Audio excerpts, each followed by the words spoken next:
अस्सलामुअलैकुम। आज हम सीएनएस फार्माकोलॉजी के चैप्टर 23 पर वीडियो बनाने लगे हैं, जो कि है अल्कोहल्स। ये वीडियो का फर्स्ट पार्ट है, ठीक है, सीरीज़ ऑफ वीडियोस का फर्स्ट पार्ट है।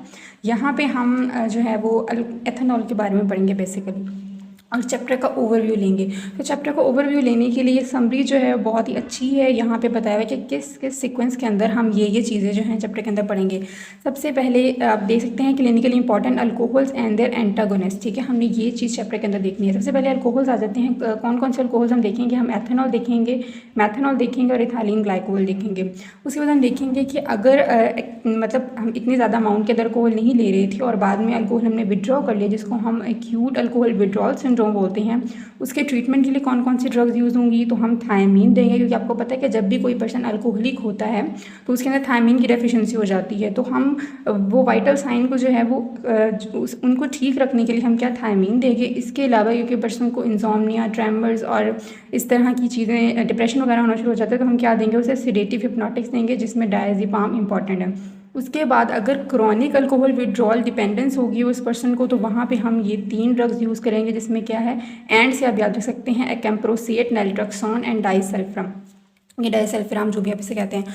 उसके बाद देखते हैं कि अगर दूसरी तरह के अल्कोहल्स ले लिए जाएँ एक्सीडेंटली, क्योंकि ये जो है एथेनॉल तो वैसे लिया जाता है ना, नशा आवर ये चीज़ है, मतलब अब्यूज़ के तौर पर इसे यूज़ किया जाता है। लेकिन ये जो मेथनॉल है और ये जो इथाइलिन ग्लाइकोल है, ये एक्सीडेंटली लिए जा सकते हैं, ये सुसाइडल अटैम्प्ट्स के अंदर लिए जाते हैं। तो उनको अगर वो ले लिए जाएँ तो उनके ट्रीटमेंट के लिए क्या हम यूज़ कर सकते हैं? तो अगर मेथनॉल ले लिया जाए तो उसके लिए हम एथेनॉल यूज़ करते हैं, और अगर इथाइलिन ग्लाइकोल लिया जाए तो फॉर्मिपाजोल। इसके लिए आपको परेशान होने की ज़रूरत नहीं है। चैप्टर के एंड के अंदर जो है ना, वो इनका लिखा हुआ है कि हम इनको क्यों यूज़ करते हैं। आप देख सकते हैं यहाँ पे कि मेथनॉल की पॉइजनिंग के लिए हम यहाँ पे एथेनॉल यूज़ करें और इथाइलिन ग्लाइकोल के लिए फॉर्मिपाजोल। खैर इसकी डिटेल में आप बाद में आपको बताऊँगी, अभी सिंपल हम एक ओवरव्यू ले रहे हैं।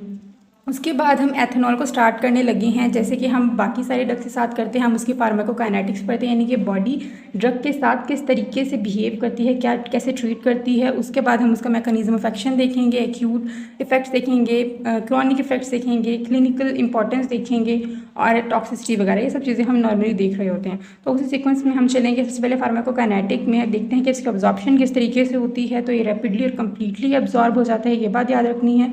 और दूसरे नंबर पे यहाँ पे 2 एंजाइम सिस्टम काम कर रहे होते हैं, अल्कोहल डिहाइड्रोजिनेज, दूसरा माइक्रोसोमल एथेनॉल ऑक्सीडाइजिंग सिस्टम, जिसको म्यूज बोलते हैं, ठीक है। अब एक एमसीक्यू के लिए जो बात इंपॉर्टेंट है वो ये है कि ये जीरो ऑर्डर काइनेटिक्स को फॉलो करती है, ठीक है। जीरो ऑर्डर काइनेटिक्स में जो भी ड्रग्स फॉलो करती हैं उसके लिए बहुत अच्छा निमोनिक है, जीरो वॉट, ठीक है। आपको याद हो जाएगा जीरो ऑर्डर के लिए डब्ल्यू से क्या बन जाएगा? वारफरिन, ए से बन जाएगा अल्कोहल, टी से थियोफाइलिन और पी से क्या बन जाएगा? फेनिटोइन। एक्चुअली बस याद रखने के लिए है कि आप पी से फेनिटोइन बोल सकते हैं, ठीक है। आप देखिए यहाँ पे टी साउंड जो काफ़ी प्रोमिनेंट है, फेनिटोइन, तो उससे आप टी याद रख सकते हैं। तो ये 4 ड्रग जो हैं वो जीरो ऑर्डर काइनेटिक्स को फॉलो करती हैं। उसके बाद हम इसके मेटाबॉलिज्म की तरफ आते हैं। 2 एंजाइम आपको ऐसे बताया था, इसको हम इस डायग्राम से देखेंगे, ठीक है। हमारे पास डायग्राम किस तरीके से, हम एथेनॉल का देख रहे हैं, तो एथेनॉल के ऊपर अगर एक्ट करेगा अल्कोहल डिहाइड्रोजिनेज, ठीक है, तो यहाँ पे कोएंजाइम कौन सा यूज़ होगा? NAD पॉजिटिव यूज़ होगा। और अगर यहाँ पे microsomal ethanol oxidizing system work कर रहा है, तो यहाँ पे कौन सा कोएंजाइम यूज़ होगा? NADPH यूज़ होगा। तो इसका पहला डिफरेंस आ गया, ठीक है। यहाँ पे NAD पॉजिटिव यूज़ हो रहा है अल्कोहल डिहाइड्रोजिनेज में, यहाँ पे NADPH यूज़ हो रहा है, और दोनों ने ही कन्वर्ट करा देना है उसे एसिटल्डिहाइड के अंदर। हाँ जी, तो हम बात कर रहे थे कि दोनों ही, यानी अल्कोहल डिहाइड्रोजिनेज और म्यूज सिस्टम ने इसे एसिटल्डिहाइड के अंदर कन्वर्ट करा देना है। उसके बाद एक और एंजाइम माइटोकॉन्ड्रियल एंजाइम है, अल्डिहाइड डिहाइड्रोजिनेज, इनके ऊपर एक्ट करता है और इसे कन्वर्ट करा देता है एसिटेट के अंदर, जो वाटर सोल्यूबल है और इजीली एक्सक्रीटेबल है, ठीक है। अब यहाँ पे जो है ना, हमने इन दोनों का डिफरेंस याद करना है। तो उसका डिफरेंस जो है मैं आपको यहाँ पे दिखा देती हूँ कि डिफरेंस के अंदर क्या क्या चीज़ें आ जाती हैं। सबसे पहले ADH जो है NAD पॉजिटिव को कोएंजाइम के तौर पर यूज़ करता है, और म्यूज जो है वो NADPH को यूज़ करता है। ADH इनहिबिट होता है फॉर्मिपाजोल से, जबकि म्यूज इससे इनहिबिट नहीं होता। आप डायग्राम के अंदर देख सकते हैं, जो अल्कोहल डिहाइड्रोजिनेज है वो फॉर्मिपाजोल से इनहिबिट हो रहा है, जबकि ये नहीं हो रहा। उसके बाद हमें थर्ड डिफरेंस का क्या नज़र आता है? ADH तब एक्टिवेट होता है जब हम अल्कोहल को लो टू मॉडरेट डोज के अंदर ले रहे होते हैं, लेकिन जैसे ही अल्कोहल को हम क्रॉनिक कंजप्शन करने लगते हैं, जैसे क्रॉनिक कंजप्शन करने लगते हैं तो फ़ौरन ही जो है वो साइटोक्रोम P450 वाला एक तो जो है वो सिस्टम एक्टिवेट हो जाएगा, और सेकेंडली जो हमारे लिए इंपॉर्टेंट है वो म्यूज़ एक्टिवेट हो जाता है, ठीक है, MEOS एक्टिवेट हो जाता है। उसके बाद ADH जो है वो लीवर और गट दोनों के अंदर प्रेजेंट होता है, जबकि म्यूज़ जो है सिर्फ और सिर्फ लीवर के अंदर प्रेजेंट होता है। तो आप इसका स्क्रीनशॉट ले लें, ठीक है, मैं इस तरह से रख देती हूँ इसे, आप इसका स्क्रीनशॉट ले लें ताकि आप बाद में इसे अपनी बुक के ऊपर लिख सकें। अच्छा, अब हमने कुछ देखना है कि यहाँ पे जो है क्या, हम यहाँ से देख लेते हैं कि हमारी कोई पॉइंट रह तो नहीं क्या, ठीक है। हमने देख लिया NAD पॉजिटिव डिपेंडेंट ये इंजाइम है, लीवर और गट के अंदर एक्टिवेट होता है, low to moderate dose of ethanol लें तब होता है। जीरो ऑर्डर काइनेटिक्स को तो ये फॉलो कर ही रहा है, ठीक है। इसकी फिक्स्ड कैपेसिटी होती है 7 to 10 ग्राम पर आर। अगर इसको यानी कि इतने ही, अगर हम 7 to 10 ग्राम पर आर ले रहे हैं तो उसकी मेटाबॉलिज्म ये कर पा रहा होता है। और बाकी ये कि जो वुमेन्स है ना उसके अंदर इसकी मेटाबॉलिज्म इतनी ज़्यादा नहीं हो रही होती, ठीक है, ये इतना ज़्यादा ADH काम नहीं कर रहा होता। उसके बाद जो है यहाँ पे हमने क्या देखा है कि अगर ब्लड में लेवल जो है यहाँ तो 7 to 10 है ना, अगर 100 mg/dL से बढ़ जाए ना तो यहाँ पे लीवर माइक्रोसोमल एंजाइम सिस्टम जो है ना, जो जिसे हम बोलते हैं ऑक्सीडेज सिस्टम, वो एक्टिवेट हो जाता है और इसको मेटाबोलाइज करना शुरू हो जाता है। जैसे क्रोनिक कंजप्शन के बहुत ज़्यादा अमाउंट के अंदर जैसे कंजप्शन होना शुरू हो जाती है तो फिर वो सिस्टम एक्टिवेट होता है, साइटोक्रोम P450 एंजाइम सिस्टम, और दूसरा जो हमारे पास म्यूज़ की एक्टिविटी शुरू हो जाती है। अब यहाँ पे एक बहुत इंपॉर्टेंट चीज़ जो कि चैप्टर 10 में MCQs में भी देखेंगे वो ये है कि अगर एक पर्सन जो है एथेनॉल ले रहा है और उसको हम एसिटामिनोफिन एक ड्रग जो है ये दे दें, ठीक है, अगर वो एथेनॉल ले रहा है और उसे एसिटामिनोफिन दे दें तो वहाँ पे हिपैटोटॉक्सिक मेटाबोलाइट बनना शुरू हो जाते हैं। यानी कि ये ड्रग देने से पहले हमें पेशेंट से हिस्ट्री ले लेनी चाहिए कि कहीं वो एथेनॉल तो नहीं लेता, अल्कोहल की कंजम्पशन तो नहीं करता, ठीक है। तो ये MCQs के लिए इंपॉर्टेंट पॉइंट है, आपने इसे लाजमी याद रखना है। अच्छा, बाकी वही चीज़ें कि इसके अंदर कन्वर्ट हो जाता है, ठीक है, एसिटाल्डिहाइड में ही दोनों इसको कन्वर्ट करते हैं, उसके बाद एल्डिहाइड डिहाइड्रोजनेज एक्ट करता है और एसिटेट में कन्वर्ट करा देता है। यहाँ पे भी NAD पॉजिटिव इसका वो एंजाइम होता है। अब देखते हैं इसको इनहिबिट करने वाली अल्कोहल डिहाइड्रोजनेज के लिए तो हमने देख लिया फॉर्मिपाइजोल होता है, और एल्डिहाइड डिहाइड्रोजनेज के लिए मेनली डायसल्फाम होता है। ये जो है ना आपने इसको बहुत अच्छे से अपने जहन में रखना है क्योंकि बाद में हमने डायसल्फाम रिएक्शंस भी पढ़ने हैं, ठीक है। उसके अंदर हम ये देखेंगे कि अगर एक पर्सन जो है वो डायसल्फाम जो है वो क्या कहते हैं उसको डायसल्फाम ज़्यादा अमाउंट के अंदर ले लेगा और वो एथेनॉल भी ले रहा होगा, ठीक है। एक एथेनॉल कंजम्पशन वाला पर्सन अगर डायसल्फाम ले रहा होता है तो फिर ये वाला एंजाइम जो है इनहिबिट हो जाएगा, मतलब ये नहीं बनेगा। इसका मतलब है ये चीज़ एक्यूमुलेट हो जाएगी।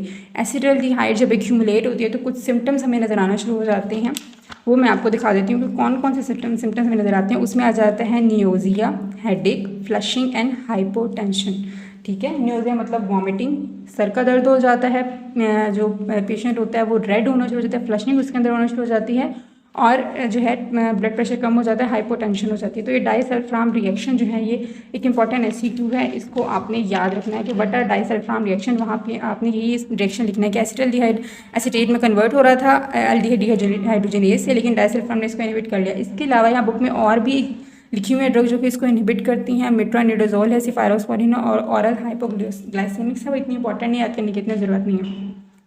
चलिए ठीक है, ये हमारे यहाँ पे हो गया। उसके बाद हमने देखने हैं इसके एक्यूट इफेक्ट्स, ठीक है। एक्यूट इफेक्ट्स पहले हम देखेंगे CNS पर से कौन से इफेक्ट्स हैं, फिर हम देखेंगे दूसरे ऑर्गन्स पर से किस तरीके से इफेक्ट होता है।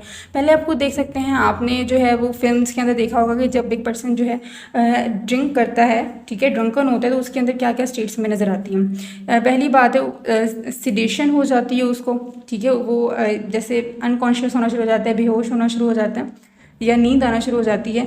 लॉस ऑफ इनहिबिशन उसके अंदर होना शुरू हो जाती है, 1% बहुत ज़्यादा एक्साइटेड हो जाता है, अजीब तरीके से वो बिहेव कर रहा होता है, उसकी जजमेंट इम्पेयर हो जाती है, स्पीच जो है काफ़ी स्लर्ड हो जाती है, और उसकी मोस्ट इंपॉर्टेंटली जो हमें नज़र आ रहा होता है वो इसकी गेट डिस्टर्ब होती है, ठीक है। अब यहाँ पे MCQs के लिए जो बात इंपॉर्टेंट है ना वो आपने याद रखनी है, मैंने इस तरीके से यहाँ पे लिखा हुआ है। वो बात कौन सी है, आपने इनको वैल्यूज़ को बहुत अच्छे से याद रखना है। अगर जो है वो 60 से 80 mg/dL अगर अल्कोहल की कंजप्शन हो रही है तो उससे ड्राइविंग एबिलिटी जो है वो डिस्टर्ब होगी। MCQs में आ जाएगा कि ड्राइविंग एबिलिटी जो है किस अमाउंट के अंदर डिस्टर्ब होगी, या वैसे अमाउंट लिख लेंगे कि एक पर्सन जो है वो 20 से 30 mg/dL ले रहा है तो और वो ड्राइव कर रहा है तो क्या वो ड्राइव सही से कर पाएगा। इस तरह से कोई भी सिनेरियो बना सकते हैं तो ऑफकोर्स वो कर पाएगा, क्योंकि ड्राइविंग एबिलिटी जो है वो 60 से 80 mg/dL अगर ब्लड में लेवल होगा तब इफेक्ट होगी। इसके अलावा अगर 120 से 160 mg/dL हो जाए तो उससे ग्रॉस ड्रंकनेस होना शुरू हो जाती है। इसके अलावा अगर 300 से अबव हो जाए तो वहाँ लॉस ऑफ कॉन्शियसनेस हो जाती है, बंदा बेहोश होना शुरू हो जाता है। और एनेस्थीसिया का मतलब एनेस्थीसिया के अंदर फिर वही चीज़ आ जाती है ना कि बंदा अनकॉन्शियस भी हो जाता है और पेन की परसेप्शन भी उसमें ख़त्म हो जाती है।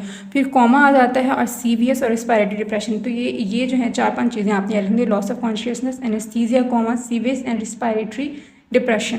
एनेस्थीसिया में तो वैसे ये चीज़ें होनी होती हैं, सीवियस रिस्पायरेटरी डिप्रेशन। उसके बाद अगर 500 mg/dL अगर अमाउंट पहुंच जाए तो वो बहुत ज़्यादा लीथल यानी कि डेथ कॉजिंग भी हो सकती है। अच्छा, अब यहाँ पे इन्होंने क्या काम किया है, इन्होंने एक्यूट इफेक्ट्स के अंदर ही इसका मैकेनिज्म ऑफ एक्शन लिख लिया। आप इसको अलग से हेडिंग इसकी बना लें कि इधर मैकेनिज्म है। तो इसके मैकेनिज्म के अंदर चार तरीक़ों से ना एक्ट करता है। सबसे पहले क्या करता है, ये फैसिलिटेट करता है गाबा को। आपको देखिए कि इसने CNS को क्या करना है, डिप्रेस करना है, ठीक है। और गाबा का क्या काम होता है, इनहिबिटरी हार्मोन है, तो ये गाबा को फैसिलिटेट करके एक्चुअली इनहिबिशन करा रहा है CNS की। इसके अलावा इसने इनहिबिट करना होता है NMDA रिसेप्टर को, ठीक है, एक गाबा ए को, दूसरा NMDA जो कि एक एक्टिवेटिंग हार्मोन्स है ना, ग्लूटामेट के थ्रू ये जो होते हैं वो एक्टिवेट होते हैं, N-methyl D-aspartate जिसको आप बोलते हैं, ठीक है। उसके अलावा थर्ड नंबर पे क्या करता है, ये सेकंड मैसेंजर सिस्टम के थ्रू काम करता है, जिसमें एडिनाइल साइक्लेज और फॉस्फोलाइपेज यूज़ होते हैं, यानी कि ये वाले सिस्टम के थ्रू काम करता है। और फोर्थ नंबर पे है ये आयन चैनल्स के थ्रू जो है ना वो इस तरह से काम करता है, अपना काम करवाता है। तो ये चार आपने इतने गाबा ए को फैसिलिटेट, NMDA को इनहिबिट जो है वो सेकेंड मैसेंजर के थ्रू काम करता है और आयन चैनल को मॉड्यूलेट करता है। इसके बाद ये CNS पे हमने इसके इफेक्ट्स देख लिए। ये आपने इस तरीके से ये चीज़ आप देख लें, स्क्रीनशॉट लेना है तो ले ले, वरना अदरवाइज बुक में लिखा हुआ है आप खुद देख के लिख सकते हैं। दूसरे ऑर्गन सिस्टम पे इसका क्या काम होता है, तो वही इसके 3 इफेक्ट्स मेजरली हमें नज़र आते हैं। पहले ये कि ये हार्ट को डिप्रेस करता है, ठीक है, significantly depress the heart. Second number पे वॉस्कुलर स्मूथ मसल्स की रिलैक्सेशन करा देती है, जिसकी वजह से क्या हो जाती है, वेजोडायलेशन। तो हाँ, कार्डियक डिप्रेशन, वेजोडायलेशन। अब वेजोडायलेशन जब हो जाएगी तो क्या होगा, हमारी स्किन की तरफ ब्लड ज़्यादा जाएगा। अगर कोल्ड इन्वायरमेंट के अंदर पर्सन होगा तो स्किन के अंदर ज़्यादा ब्लड जाने की वजह से हीट लॉस होगी और उससे क्या हो जाएगा, हाइपोथर्मिया होना शुरू हो जाएगा। उसके बाद आ जाते हैं क्रॉनिक इफेक्ट्स। क्रॉनिक इफेक्ट इसके काफ़ी ज़्यादा हैं, तो इसको जी हम इस तरीके से अगर आपको यूँ याद रहता है। खैर निमोनिक जो होते हैं ना एक बहुत ही डाइवर्स चीज़ है, जिसको जिस तरीके से याद होता है ना वो उस तरीके से बना लेता है। अब मैंने तो बहुत अजीब बनाया, जैसे GIFT गिफ्ट, NLE, ठीक है, NLE बहुत शोरगुल में आज, गिफ्ट NLE NC। खैर आपको बहुत ऑकवर्ड सा लगेगा, लेकिन अगर आपको सही लगता है तो आप इसको यूज़ कर सकते हैं, गिफ्ट NLE NC। अब हम आहिस्ता आहिस्ता इनको पढ़ना शुरू कर देते हैं। टॉलरेंस और डिपेंडेंस पहले आ जाता है। आई थिंक वीडियो काफ़ी बड़ी होगी, नेक्स्ट वीडियो से स्टार्ट करते हैं।